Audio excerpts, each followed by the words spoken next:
Olá pessoal, aqui é Alexandre Segato, gravando mais um vídeo do Futebol é Simples.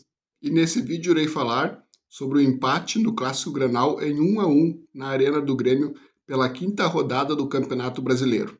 Gente, o que a arbitragem fez com o Grêmio na Arena foi um total absurdo.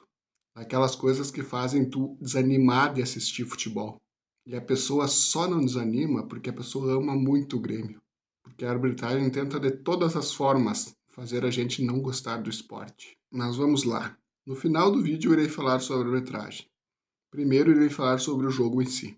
Temos muitas considerações a se fazer. A primeira delas foi que a melhora foi nítida. Já teve uma grande melhora. Isso prova que o problema era o antigo treinador e não as peças. Eu sempre disse, o Grêmio tem bons valores. Nesse jogo, a melhora do Grêmio foi nítida. A melhora foi absurda. A gente merecia ter vencido. E a gente sabe por que a gente não venceu. Porque houve interferência. Mas o resultado justo, o Grêmio merecia ter vencido. O time não ia jogando nada contra ninguém. E faz uma baita partida. O Grêmio fez uma baita partida contra aquele time que a imprensa fica dizendo que é o Real Madrid dos Pampas. São comandados pelo Pep Guardiola. Ah, vão se esconder. O Roger foi engolido pelo auxiliar técnico do Grêmio, pelo técnico interino do Grêmio. Gente, não foi só vontade que o time teve nesse Grenal. Teve muita parte tática, muita mesmo. Porque, como eu disse, em 80% do jogo, o James Freitas engoliu o Roger Machado.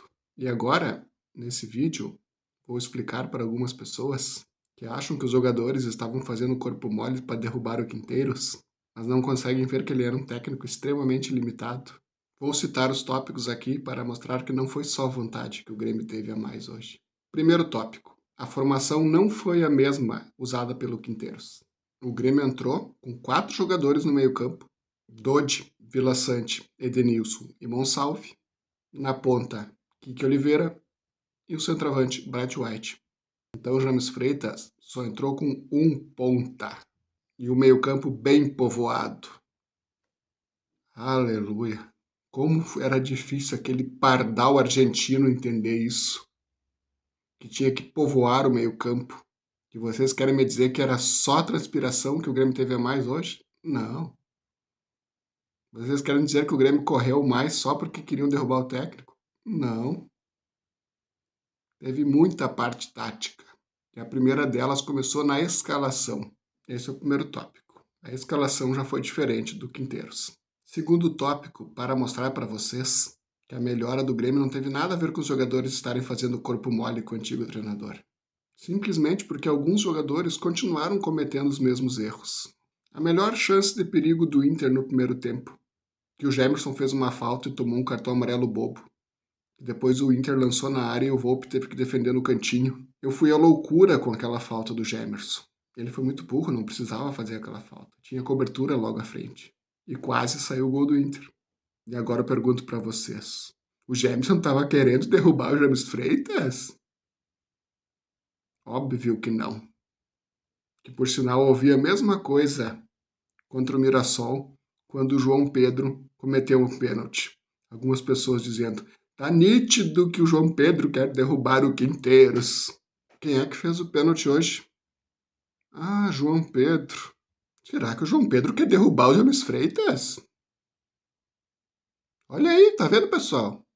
O João Pedro fez esse pênalti porque quer derrubar o James Freitas. Então vocês estão vendo que não tinha nada a ver com corpo mole. João Pedro não quer derrubar o James Freitas. Em termos de jogo, o Grêmio jogou muito bem o primeiro tempo, que quase todos os jogadores foram bem. Apenas 2 destoaram. O Monsalve, que eu achei bastante apagado. O que ele fez foi segurar muito a bola, mas não estava conseguindo conduzir as jogadas. E o Bright White, que eu achei que podia ter matado o jogo em 2 lances.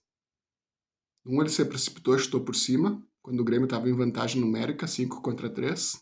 E na outra que ele faz um domínio de cabeça em vez de chutar. Esses 2 jogadores destoaram, mas o resto do time foi bem no primeiro tempo. Então, se tu pegar a atuação isolada do Monsalve, tu vai dizer que as mesmas atuações dele com o Quinteiros. O Monsalve não quer derrubar o James Freitas. Então, gente, entendam de uma vez por todas. Não tinha nada a ver com o corpo mole o pífio desempenho do Quinteiros. Porque eu vou explicar para vocês o que um técnico competente faz e o que um técnico incompetente faz. Quando tu tem um grupo com bons jogadores, o técnico competente extrai o melhor deles. O técnico incompetente não extrai nada. E quando tu tem um grupo com alguns jogadores que não são tão bons tecnicamente falando, tanto o técnico bom como o técnico ruim não vão conseguir extrair muito deles. Então é isso, gente. Era visto que alguns jogadores ruins iam jogar mal com o Quinteiros e iam jogar mal com o James Freitas. Mas a diferença está no que o técnico competente consegue extrair dos bons. E hoje a melhora do Grêmio foi gritante, extraindo o melhor dos jogadores bons. Coisa que o Pardal argentino não estava conseguindo em nenhum momento. Então não teve nada disso de corpo mole com o Quinteiros. Foi melhora tática. A menos que o Monsalve, João Pedro e Gemerson queiram derrubar o James Freitas. Estão querendo. Viram o pênalti que o João Pedro fez para derrubar o James Freitas? Igual o pênalti que ele fez para derrubar o Quinteiros contra o Mirassol, né? Foi outro Grêmio com técnico de verdade extraindo o melhor dos jogadores do Grêmio. E eu não acho que os jogadores do Grêmio correram mais hoje do que correram nos outros grenais. Aquele grenal que o Grêmio empatou 1-1 na final do Gauchão, o segundo jogo, o Grêmio correu pra caramba. Se teve uma percepção do Grêmio correr mais hoje, foi por um motivo que até um conceituado radialista viu. E eu concordo muito com ele. Ele falou o seguinte: é mais fácil correr quando você sabe o que fazer. Bingo! Bingo! Era exatamente isso. Os jogadores hoje sabiam o que fazer. Não estavam esperando uma bola rifada, um balão, um lançamento, o Wagner Leonardo armar o jogo. Imagina se fosse o Quinteiros e o Wagner Leonardo saiu no começo. O Grêmio ia perder o armador. O Grêmio ia perder o armador do time. E vocês querem dizer que era corpo mole com o Quinteiros? Por favor. Falar que o Grêmio foi melhor no Grenal porque transpirou mais é um tremendo desrespeito com o James Freitas. Um tremendo desrespeito. Teve muita parte tática, coisa que não se via com o Quinteiros. Teve bola trabalhada no meio de campo. Teve troca de passes entre Edenilson e Monsalve. E mesmo com o Monsalve querendo derrubar o James Freitas, né, gente? Sobre o jogo em si é isso. Como eu falei, o Grêmio dominou 80% do tempo. Os 20% que eu acho que o Inter foi melhor foi quando o James Freitas tirou o Edenilson. E não colocou um meia ou um volante, colocou um ponta. E aí, aonde já vimos esse esquema? Sim, Gustavo Quinteiros. Os 20% que o Inter foi melhor do jogo era quando o James Freitas estava usando a mesma formação do Gustavo Quinteiros. Porém, eu não vou condenar, porque já tinha transcorrido muito tempo do segundo tempo, o Inter já tinha empatado, foi a maneira que o James Freitas encontrou colocando jogadores de frente para tentar ganhar o jogo. Não foi a mesma situação de contexto inicial da partida. Foi uma situação emergencial para tentar ganhar a partida já no final do jogo. Então eu não condeno, não era o que eu faria. Eu jogaria com mais um jogador no meio-campo, mesmo estando empatando a partida. Mas, repito, entendo pela situação. No geral, o James Freitas engoliu 80% da partida o Pepe Guardi-Roger. Bom, essas foram as minhas considerações sobre a partida. Agora eu vou falar o meu top 3, que na verdade hoje eu quero fazer um top 5, porque teve muitos pontos positivos. Vamos lá. Em primeiro lugar, e melhor em campo, foi o James Freitas. Ele foi o melhor do Grêmio no Grenal. Alguns acertos dele. A formação inicial, aleluia, 4 jogadores no meio e um ponta e um centroavante. O 4-4-2 que eu vinha pedindo faz tempo aqui, que com esse esquema depois tu varia como tu quiser. Todo mundo sabe que esse esquema é o esquema mais equilibrado. E na situação que o Grêmio vinha, era o ideal. James Freitas acertou. Outro acerto do James Freitas foi contrariando 90% da torcida, manteve o Edenilson no time. Foi um dos melhores em campo no primeiro tempo. No segundo, é bem verdade, começou a errar tudo. Mas falaram que ele estava sentindo. O primeiro tempo, enquanto ele teve condições, ele foi muito bem. Se o Edenilson jogar o que jogou no primeiro tempo, me serve. É meu titular. Esse foi outro acerto do James Freitas. Outro acerto do James Freitas, ele fez o Dodge ser taticamente perfeito. Mas ele fez isso mexendo uma peça, colocando um jogador a mais no meio-campo. O Dodge tinha companhia. O Dodge foi um cão de guarda com companhia ao lado dele, onde as jogadas no meio-campo transitavam melhor. O Dodge não precisava receber um lançamento ou armar o jogo, pois ainda tinham mais 3 jogadores no meio-campo para dar complemento às jogadas. Uma mudança de esquema e o James Freitas fez o Dodge ser taticamente perfeito na partida. Perfeito.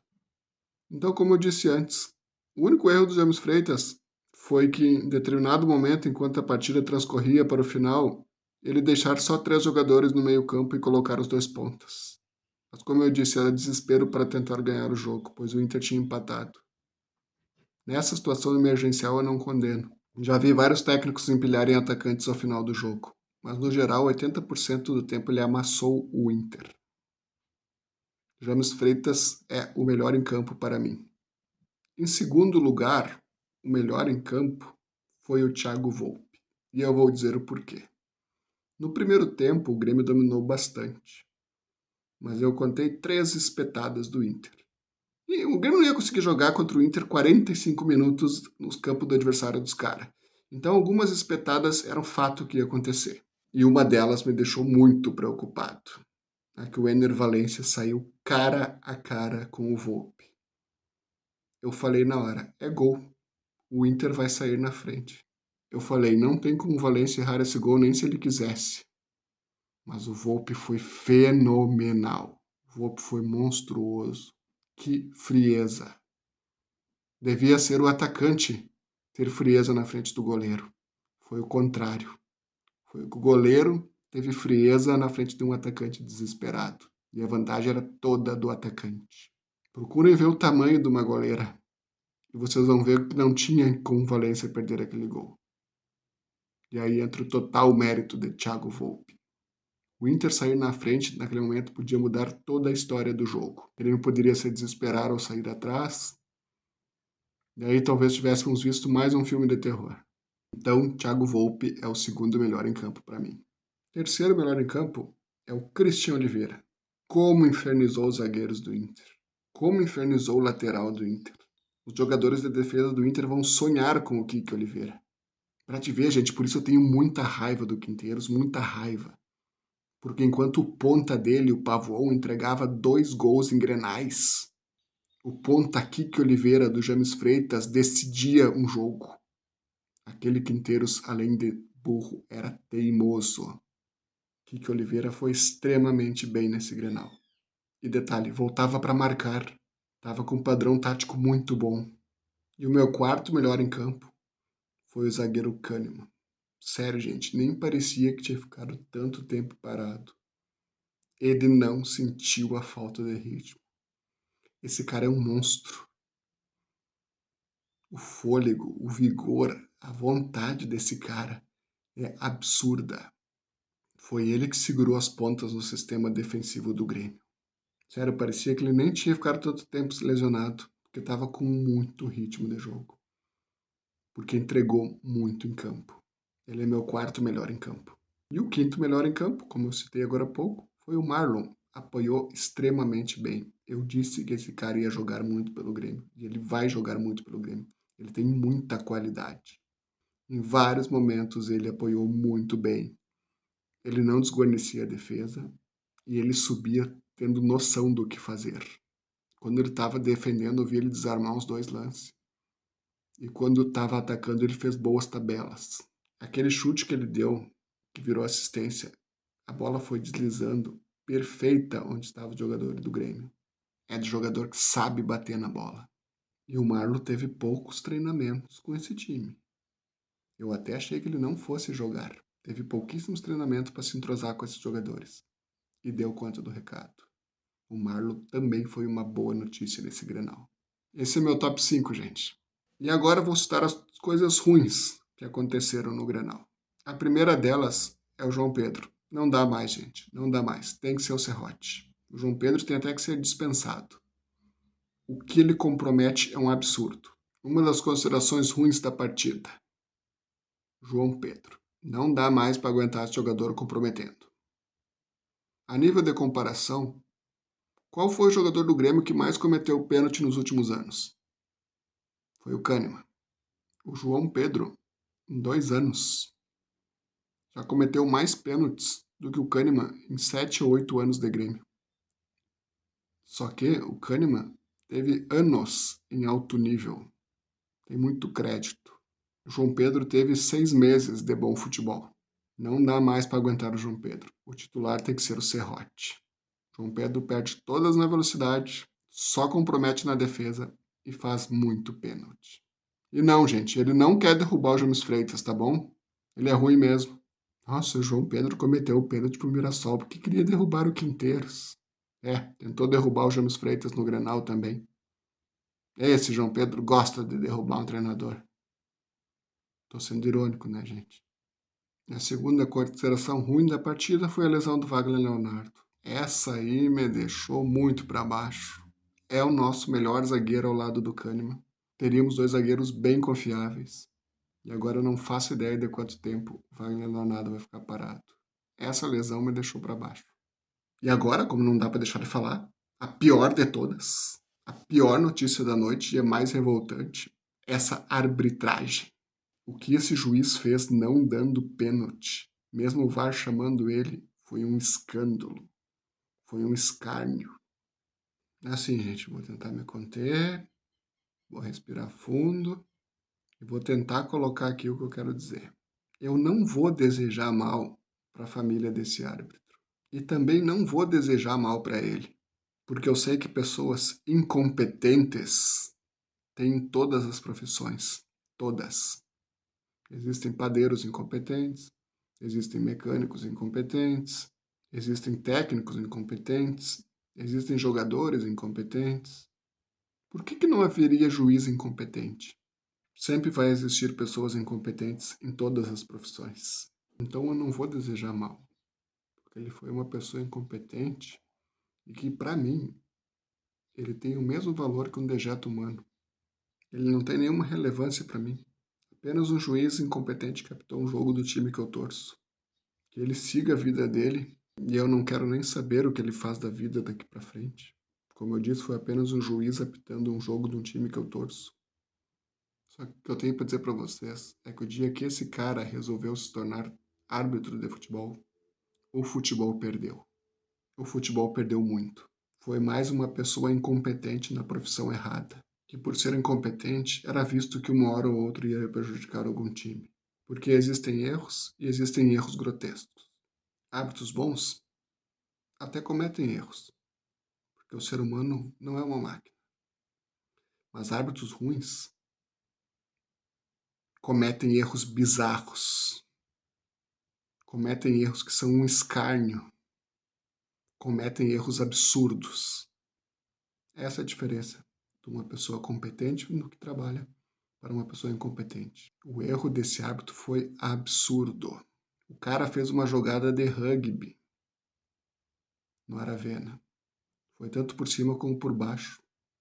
Teve o ombro e teve a alavanca do pé. Um lance muito parecido, coincidentemente, também foi num Grenal e foi corretamente marcado, do Índio fazendo um pênalti igual a esse no Escudeiro. Enfim, qualquer juiz marcaria, menos um incompetente. Eu só não peço pro Grêmio ser retirado do Campeonato Brasileiro, porque eu sei que a CBF daria alguma punição ao clube. O mais óbvio iria rebaixar o clube. Mas que dá vontade de não jogar mais esse campeonato, dá. Eu só não apoio o Grêmio ser retirado desse campeonato, porque é através dele que a gente joga as competições internacionais o ano que vem. Seja Sul-Americana, seja Libertadores. Só por isso. Mas aqui vai o meu recado pro presidente da CBF. 7-1 foi pouco para vocês. 7-1 foi pouco para vocês. Vocês nunca mais vão fazer o torcedor brasileiro torcer pela seleção.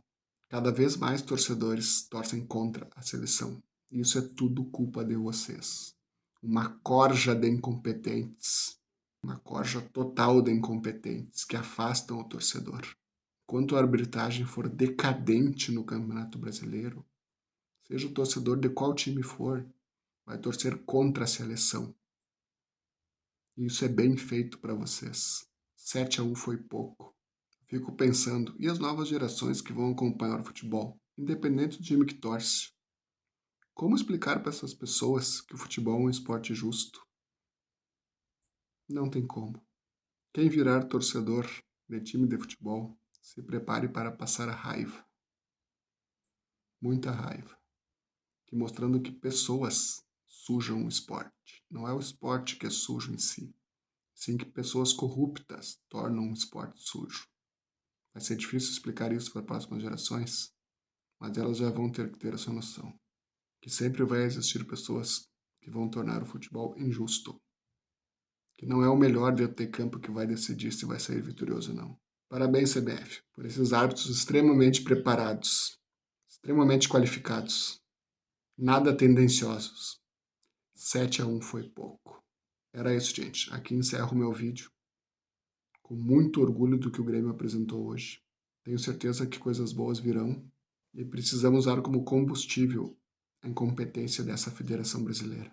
Bom, esse foi mais um vídeo do Futebol Simples. Obrigado.